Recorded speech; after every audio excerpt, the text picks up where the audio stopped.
Hey everyone, alright, in this video let's talk about Star Wars Galaxy's Edge. Disney released a ton of information the other day in regards to Galaxy's Edge. So in this video we're going to talk specifically about the costumes for the cast members and some of the attraction reveals that they dropped the other day. So let's start off with the costumes. Now, I love almost all of these costumes, and I say almost because I'll get into that in a little bit, but for now I love pretty much all the costumes that they announced for Galaxy's Edge.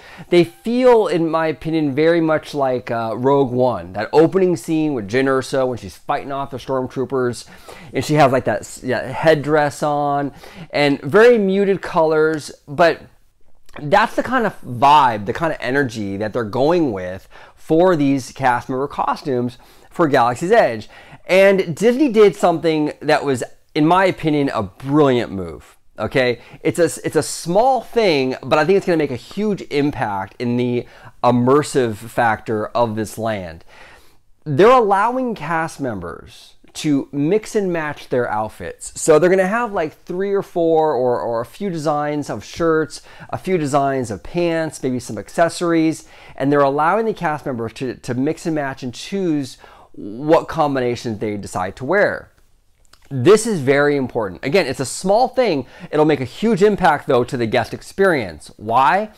Because it's more believable. When you have a marketplace like you're going to have here with villagers selling, food and various merchandise, you're going to want to have it feel organic. And what better way to do that than to have people wearing different kinds of outfits? If all the cast members had the same outfit on, you would feel like, okay, I'm at Disneyland, right?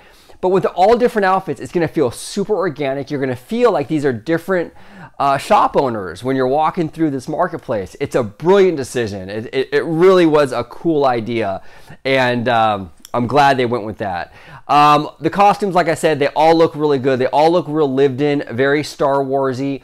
The only one that I didn't care for is the Smuggler's Run costume. And I don't know what it is. I think it might be the coloring of it, that really neon looking blue. It just doesn't feel like Star Wars to me at all.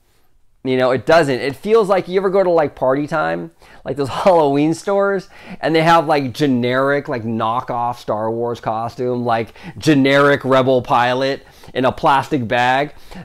That's kind of what this costume reminds me of. And again, it's not going to make or break my experience. It doesn't really matter. In the overall end of the day, I'm still going to love the attraction, I'm sure, and the land and all of that.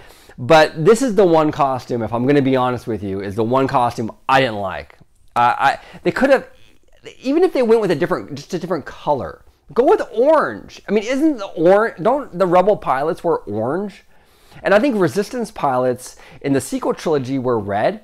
Go with something like that. I don't know why they went with neon blue. Really weird color choice. Not my favorite costume, but the rest of them look beautiful. And my favorite is the First Order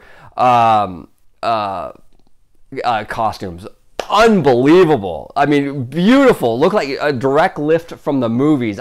Those are my favorite. The First Order cast member costumes, that's the top of the top. And I think a lot, cast members are going to have a really fun time playing those First Order officers. I think that the cast members that really like to interact with guests are going to have a really fun time playing those roles. I think there's a lot of opportunity there for the cast members. So let's go now on to the attractions. Now, the attractions, there's a few pictures that were leaked, or not leaked, they released them. But there were a few pictures they released. For the most part, it's kind of, the same thing that we've kind of seen, maybe from different angles. The hallway of the Millennium Falcon.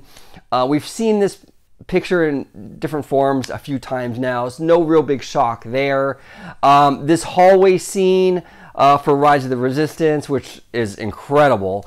But I think we've seen this one too in the past, or a version of it. But the one picture we haven't seen is this one with the giant TIE fighter. Oh my God. Can you believe the scale of this thing? It's incredible. Okay, this is absolutely incredible. I can't even believe this. So my jaw hit the floor when I saw this picture. It's beautiful. So we have that one. On top of that, we're gonna have like dozens and dozens of animatronic stormtroopers and an animatronic BB-8 and this really fluid, believable looking Hondo animatronic for the Smuggler's Run attraction. Now this Hondo animatronic kind of piqued my interest a little bit here for one reason. You know, Disney hasn't really shown much crossover in terms of the animated shows and their films, right?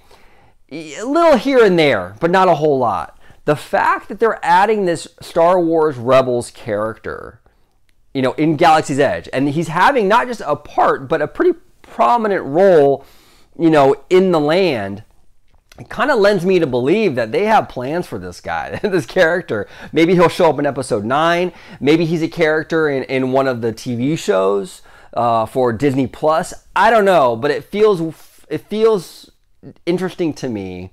There's something going on with him that they decided to add him to this attraction. They had a lot of other characters to choose from, and they chose one from the cartoon. That says a lot. It tells me that he's probably going to have more roles outside of the cartoon. That's what it says. I could be wrong, but that's how I'm reading it. But again, all these drops, you know, between the costumes, the attractions, it just kind of, it goes without saying, this is going to be the most immersive thing Disney has ever done. It's going to blow us away. I cannot wait for Galaxy's Edge. It's going to be absolutely incredible. And I know it sounds really hyperbolic, but I mean, there's not much else you can say about it.